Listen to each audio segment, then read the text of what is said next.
Before we begin, I just want to mention this item I'm holding in my hand. In support of our vision of being a welcoming community and appreciating the diversity of our neighborhood, we provide our service simultaneously interpreted in Spanish. So if you know somebody who wants to come to the service, when they come in on every second Sunday, they can be greeted right in the back of the sanctuary where they can pick up one of these devices, place it on their ear, and listen to the service simultaneously interpreted right now by Julie Burns. Also, yes, thank you, it is quite wonderful. Not only that, wait, there's more. We have a blog, the Center for Spiritual Living in Espanol, where there is material in Spanish as well as the video with the overlay of the interpretation. So there's a whole library of information. So a person doesn't even need to step in here to benefit if they are Spanish speaking and maybe feel less comfortable about their ability to communicate in English. They can do it on the internet and feel welcome in our center. So keep that in mind when you're telling people about your center, that we offer our services in Spanish also. And thank you to Julie Burns for offering her volunteer interpretation services for the benefit of a world that works better for everyone.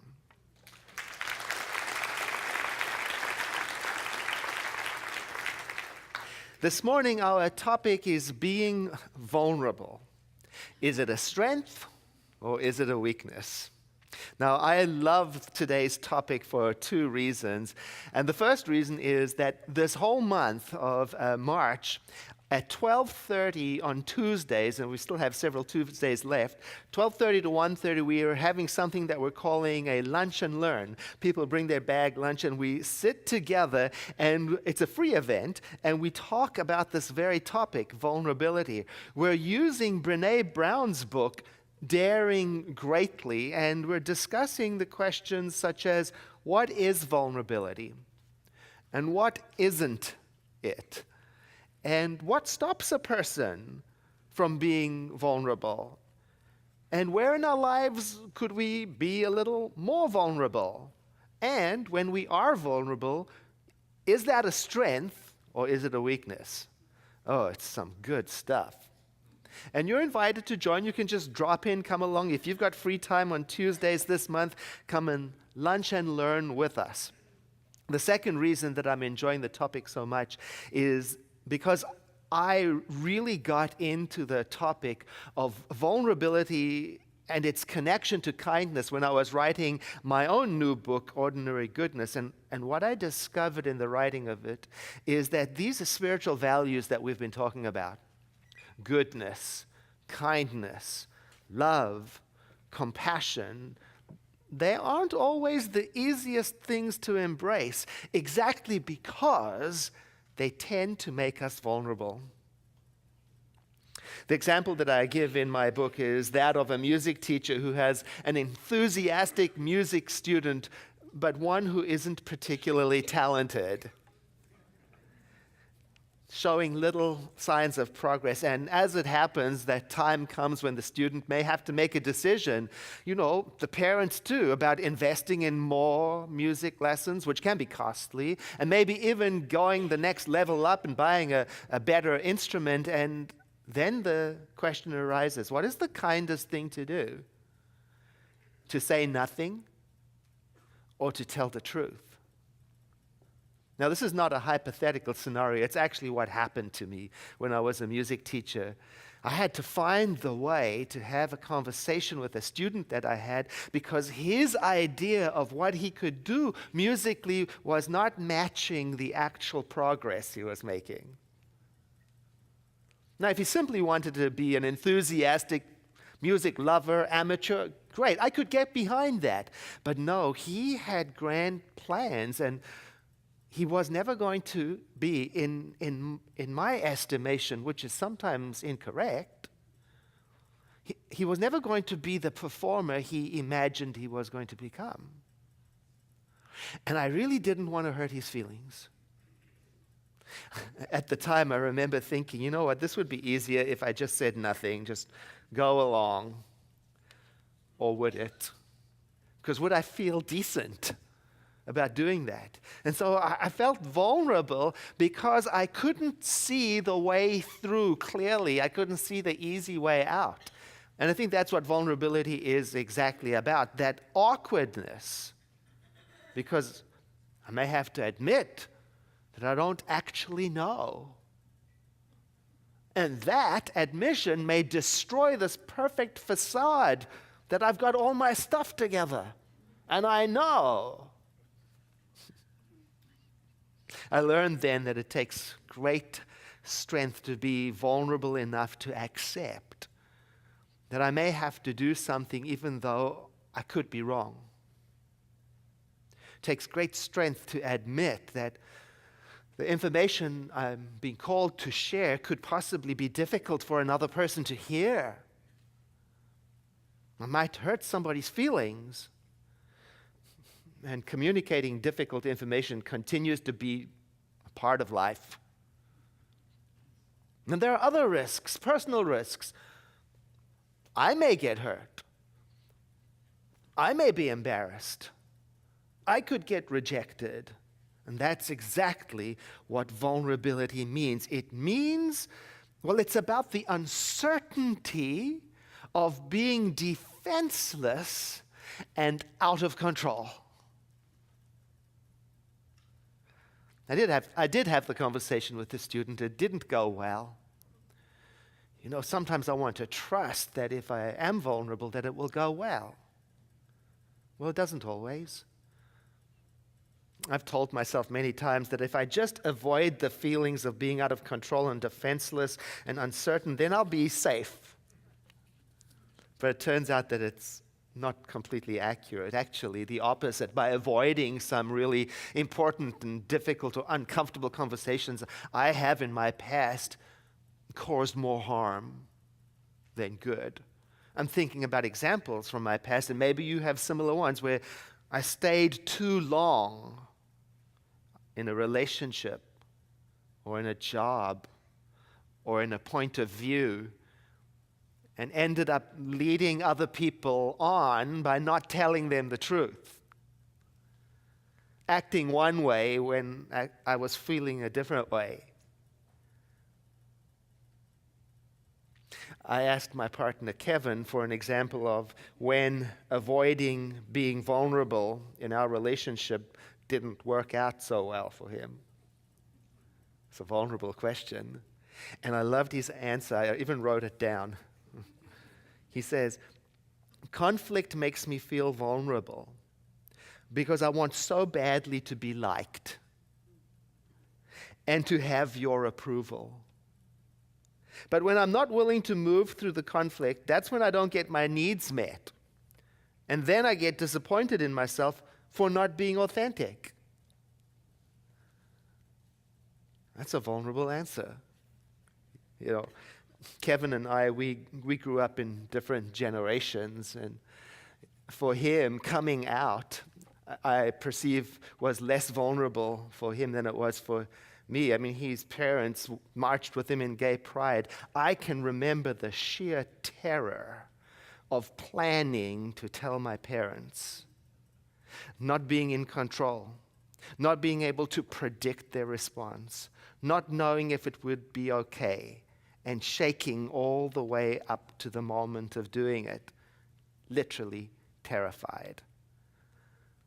Being vulnerable takes courage and strength. I've had to learn to trust goodness and kindness and compassion to show me the way through very difficult situations, even though my body is shaken and even though I want to run away, and with no guarantee that it will have a happy ending. Kindness takes strength and courage too. It's the same. My family taught me to be kind, but my society taught me the opposite. My society taught me that kindness could be weakness. In fact, I remember being taught that it's stronger to be blunt and forceful. It's stronger to be ready to fight back and take a stand. But since studying the science of mind at a Center for Spiritual Living like this one, I've learned that actually it takes greater strength not to retaliate. It takes greater strength not to attack when provoked. When I'm at the mercy of my reactions, that's when I'm weak. Because I'm all reactive, and then almost anything can set me off. Then that's when I'm a slave to other people's words and actions. And I've had to learn how to interrupt my reactive mind and take a breath and take my mind in the direction that I wanted it to go in. That's the heart of our teaching. Lead my mind and don't let it lead me when it's being reactive. You and I can do that. We can lead our minds in new directions. For example, especially when we realize something like unkindness is ruining us, ruining our experience, we can intervene and take our minds in the direction of kindness. That is possible, not easy. And it takes great strength to be genuinely kind because it's so vulnerable and there are so few guarantees. And the word genuine is so important, it's key, because there is a difference between genuine kindness and pretend kindness. When a person is pretending to be kind, well, they don't have to be vulnerable because it's an act. So really, there's nothing to lose in a sense. It may be an attempt to control the outcome of something, or maybe it's an attempt to avoid conflict. But what I know now is that being kind does not mean I go along quietly with injustice happening around me. No, vulnerability shows up again, and it's about the nervousness, the awkwardness that comes up when I know I must say something and I don't want to, and I'm afraid to, and I don't know how it will turn out, and I don't know if I will be rejected, and I have to find the kindest way, the way that is consistent with my spiritual values, and act anyway.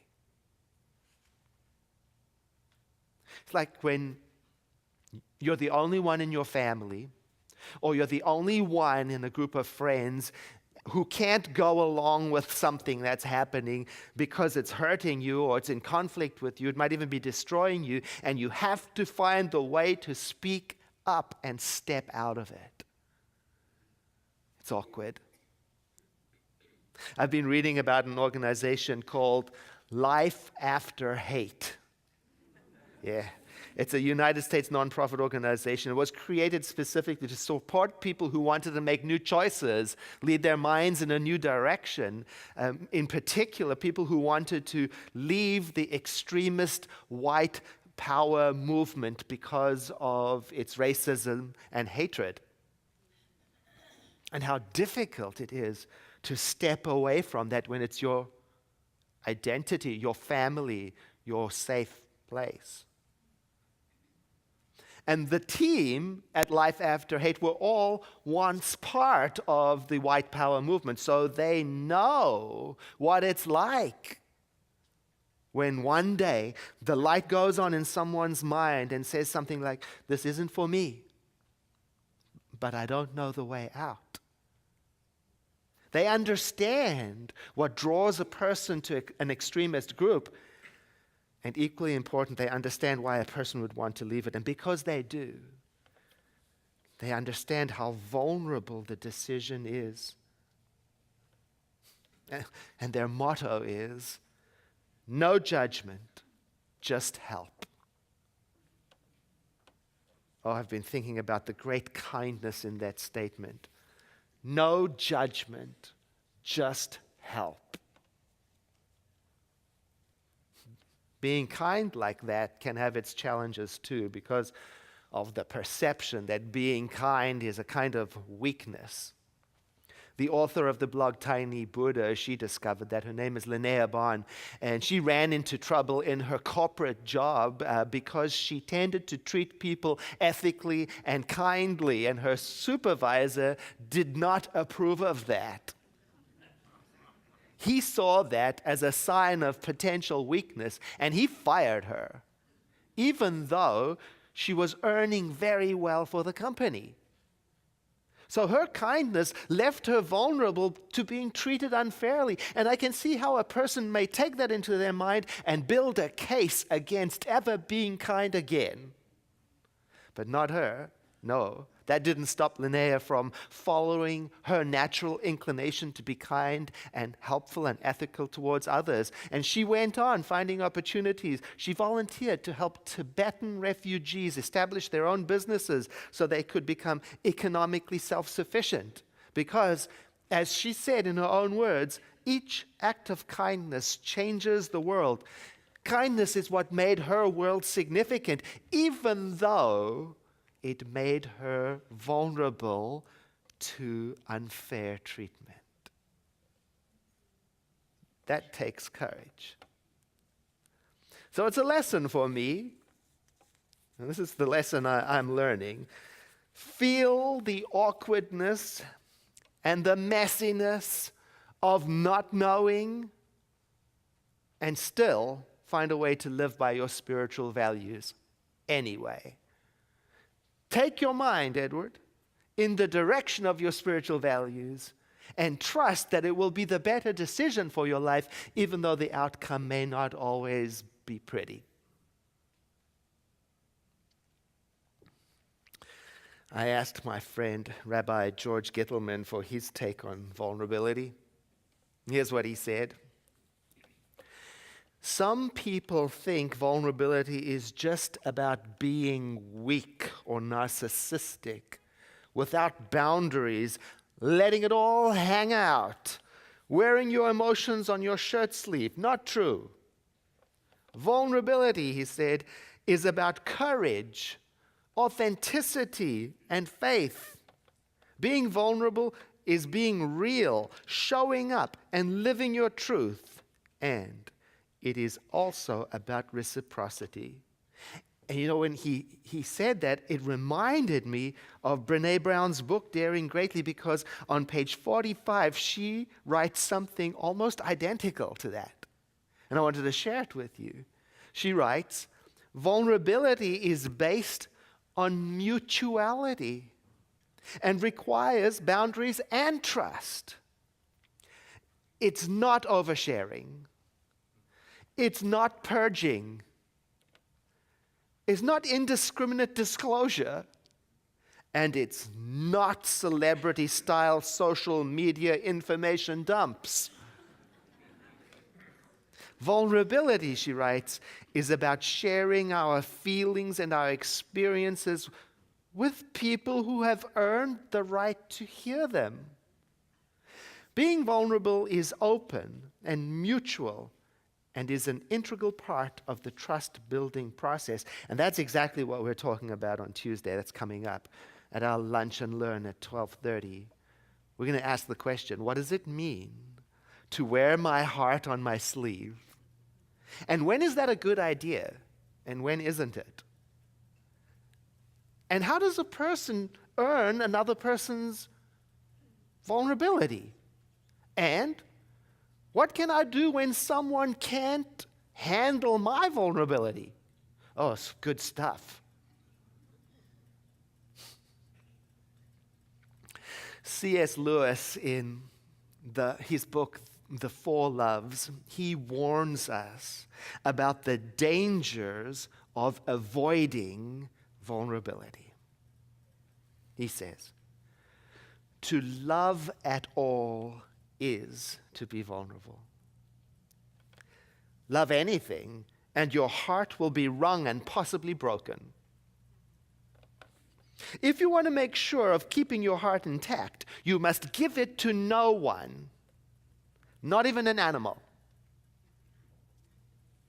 Wrap it carefully, round with hobbies and little luxuries. Avoid all entanglements. Lock it up safe in a casket of your selfishness, but in that casket, safe, dark, motionless, airless, it will change. It will not be broken.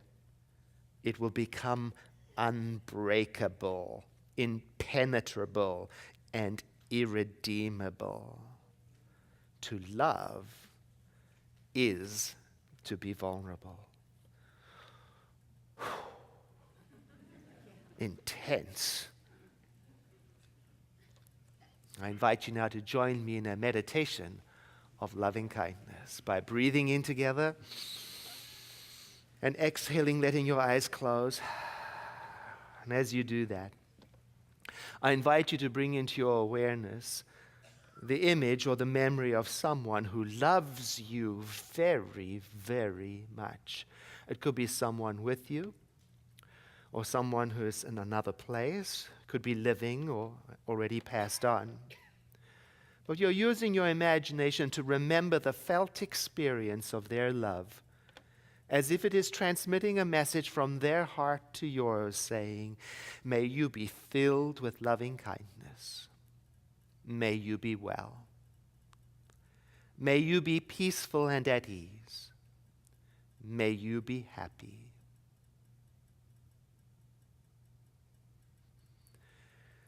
And as you breathe that in, you allow the imagined scene to change, bringing into your awareness the thought of someone that you love very, very much. It could be someone sitting with you right now, or someone somewhere else. They could be living or past. And you're feeling the felt experience of the love you have for them, as if your heart is transmitting a message to theirs that says, may you be filled with loving kindness. May you be well. May you be peaceful and at ease. And may you be happy.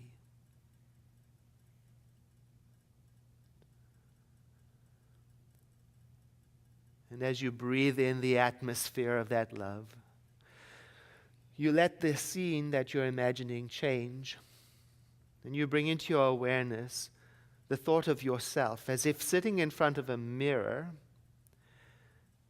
But the image you see in the mirror is not an ordinary reflection.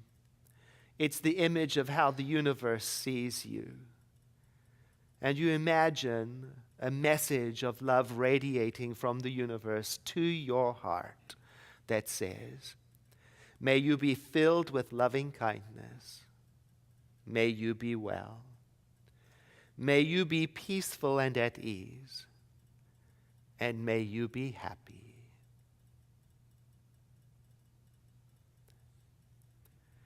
And as you breathe in the felt experience of that blessing, you realize that there is enough love in you and enough love in the universe to expand in all directions. And it is as if a message radiates from you from some higher plane of consciousness that says, may all beings be filled with loving kindness. May all beings be well. May all beings be peaceful and at ease. May all beings be happy.